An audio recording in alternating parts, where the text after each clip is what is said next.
जनप्रतिनिधि एक दिन का विधायक पूरी पेंशन लेता है, वो 2 बार बनता है 2 बार की लेता है, 3 बार बनता 3 बार की लेता है। अन्यथा उन पे भी नई पेंशन लगाओ और उनकी पेंशन को बंद करने का काम करो। पुरानी पेंशन को बहाल करने में करूंगा तो हरियाणा सरकार के क्यों पीछे हट रही है? सुप्रीम कोर्ट तक भी मुझे जाना पड़े तो इनकी लड़ाई लड़के इनके हक इनको दिलवाने का काम करूंगा।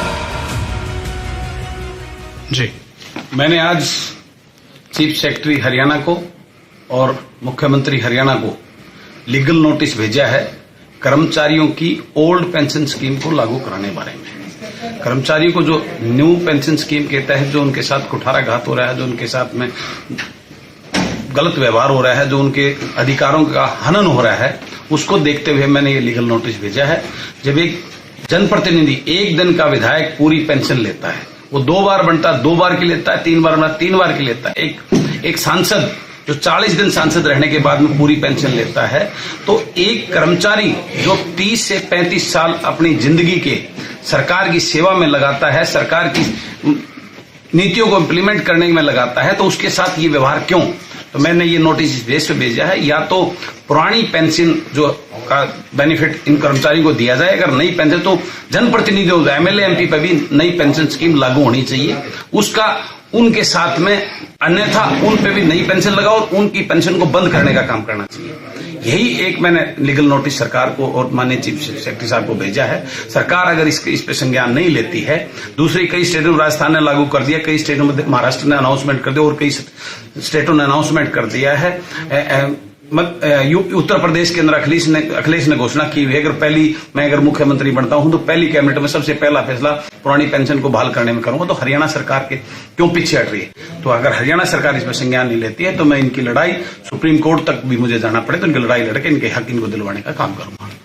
धन्यवाद।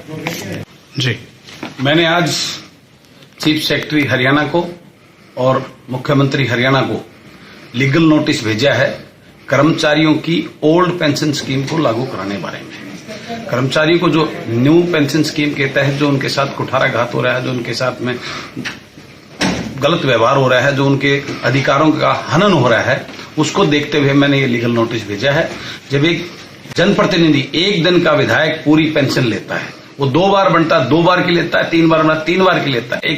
एक सांसद जो 40 दिन सांसद रहने के बाद में पूरी पेंशन लेता है, तो एक कर्मचारी जो 30 से 35 साल अपनी जिंदगी के सरकार की सेवा में लगाता है, सरकार की नीतियों को इम्प्लीमेंट करने में लगाता है, तो उसके साथ ये व्यवहार क्यों? तो मैंने ये नोटिस इस बेस पे भेजा है, या तो पुरानी पेंशन जो का बेनिफिट इन कर्मचारियों को दिया जाए, अगर नई पेंशन तो जनप्रतिनिधि होगा, एमएलए एमपी पर भी नई पेंशन स्कीम लागू होनी चाहिए, उसका उनके साथ में, अन्यथा उन पे भी नई पेंशन लगाओ और उनकी पेंशन को बंद करने का काम करना चाहिए। यही एक मैंने लीगल नोटिस सरकार को और माननीय चीफ सेक्रेटरी साहब को भेजा है। सरकार अगर इस पे संज्ञान नहीं लेती है, दूसरी कई स्टेटों में राजस्थान ने लागू कर दिया, कई स्टेटों में महाराष्ट्र ने अनाउंसमेंट कर दिया और कई स्टेटों ने अनाउंसमेंट कर दिया है। उत्तर प्रदेश के अंदर अखिलेश ने घोषणा की हुई है, अगर मुख्यमंत्री बनता हूं तो पहली कैबिनेट में सबसे पहला फैसला पुरानी पेंशन को बहाल करने में करूंगा। तो हरियाणा सरकार के क्यों पीछे हट रही है? तो अगर हरियाणा सरकार इसमें संज्ञान नहीं लेती है तो मैं इनकी लड़ाई सुप्रीम कोर्ट तक भी मुझे जाना पड़े तो इनकी लड़ाई लड़के इनके हक इनको दिलवाने का काम करूंगा। धन्यवाद।